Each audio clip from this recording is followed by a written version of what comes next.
আসসালামু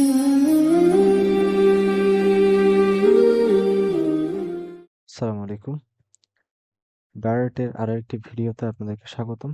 আজকে আমরা ডার্টের বেসিক এবং সিনট্যাক্সটা দেখব। তো চলেন ভিএস কোডে যাই।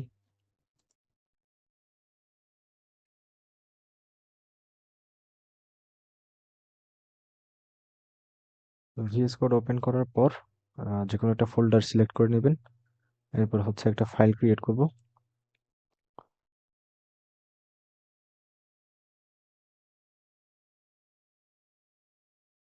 আমাদের ডার্ট কোড লেখার জন্য যে এক্সটেনশন ফাইলটা দিতে হবে সেটা হচ্ছে ডট ডার্ট।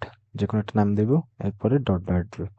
তাহলে হয়ে গেল আমাদের একটা ফাইল ওপেন। এবার আমরা শুরু করব একটা ফাংশন দিয়ে। ফাংশনটা হচ্ছে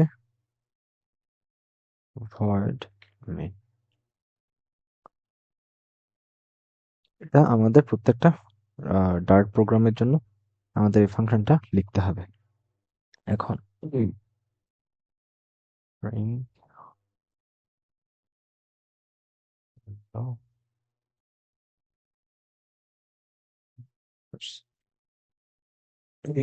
তাহলে আমরা এটা একটা আহ, এটা একটা ডার্টের একটা কোড লিখলাম। তাহলে এখানে আমাদের যে মেইন যেটা আছে, ফার্স্ট ব্র্যাকেট দিয়ে মেইন, এটা একটা ফাংশন। এটা হচ্ছে আমাদের প্রত্যেকটা ডার্ট প্রোগ্রামের এন্ট্রি পয়েন্ট।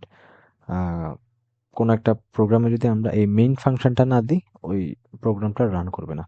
অর্থাৎ কোনো একটা ডার্ট প্রোগ্রাম রান করানোর জন্য আমাদের এই মেইন ফাংশনটা ইউজ করতে হবে। এরপরে মেইন ফাংশনটা লেখার পর আমরা একটা কার্লি ব্রেস দিব। কার্লি ব্রেসের ভিতরে আমাদের যাবতীয় কাজকর্ম আমরা এখানে লিখতে পারবো। তাহলে আমরা কার্লি ব্রেস দিয়ে এখানে একটা স্টেটমেন্ট লিখলাম। স্টেটমেন্টটা কি? Print hello developers. তাহলে প্রিন্টের কাজ কি আমাদের? প্রিন্টের কাজ হচ্ছে আমরা কোনো একটা কিছু যখন প্রিন্ট করতে চাইবো, কোনো একটা কিছু আউটপুট দেখাতে চাইবো, তখন আমাদের এই প্রিন্ট ফাংশনের ভিতরে লিখতে হবে।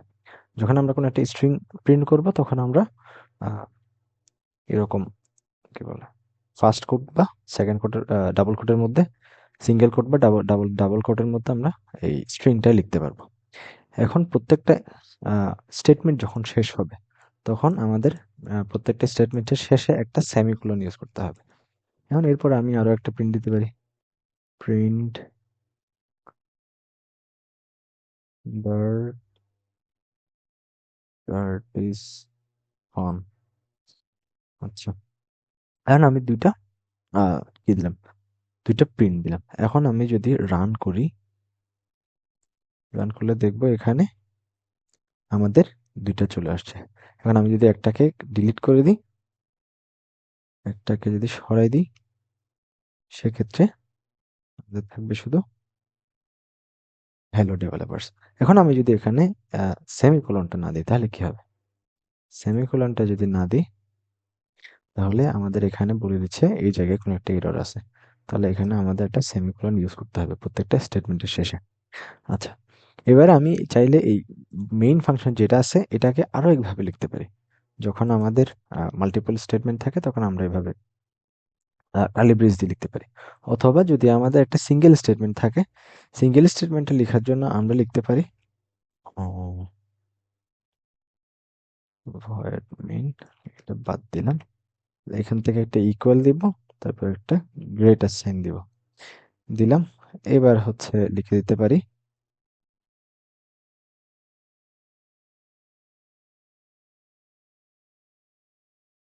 এবার লিখতে পারি প্রিন্ট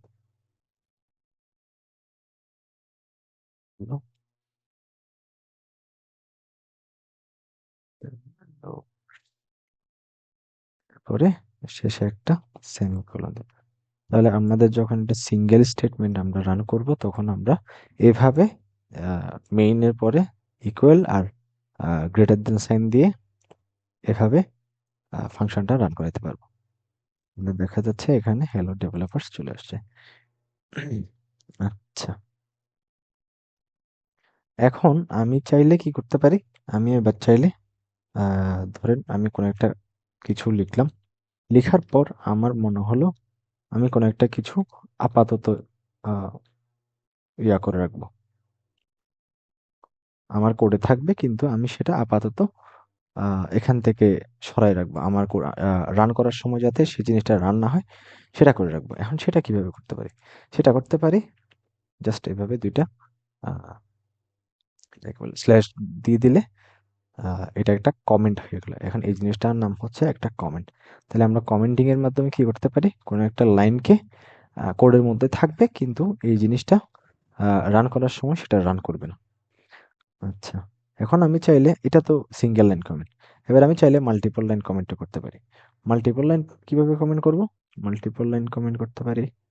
উম, এটা স্ল্যাশ দিব, দেন হচ্ছে স্টার দিব। এবার লিখতে পারি this is a multi line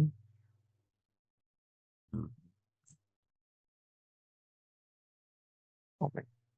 এরপরে যেখানে আমার কমেন্ট শেষ সে জায়গায় স্টার দিব, স্ল্যাশ দিব, ফরওয়ার্ড স্ল্যাশ দিব। এভাবে হচ্ছে আমরা মাল্টিপল লাইনের একটা কমেন্ট করতে পারি। তাহলে সিঙ্গেল লাইনের কমেন্ট করার জন্য শুধু ২ টা ফরওয়ার্ড স্ল্যাশ দিলে হয়ে যাবে।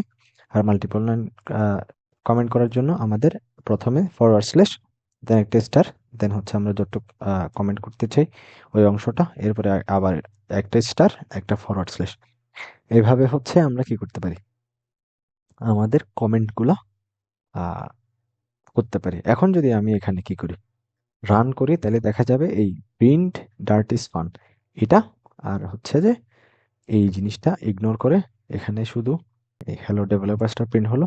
তাহলে এখানে এই ডার্ট ইজ ফান আর এই লাইনগুলো আমাদের কম্পাইলার ইগনোর করে চলে গেল। তাহলে এতটুকু হচ্ছে যে আমাদের ডার্টের সিনট্যাক্সটা আর বেসিকটা। আহ, উম, তাহলে আপনাদের কাজ থাকবে এভাবে একটা ডার্ট ফাইল খুলে এরপর এখানে আপনাদের নাম প্রিন্ট করলেন বা আপনাদের যা ইচ্ছা তাই প্রিন্ট করে দেখলেন আর কি। এই প্রিন্ট ফাংশনটা আর সিনট্যাক্সটা নিয়ে একটু নিজেদের মধ্যে প্র্যাকটিস করে দেখলেন।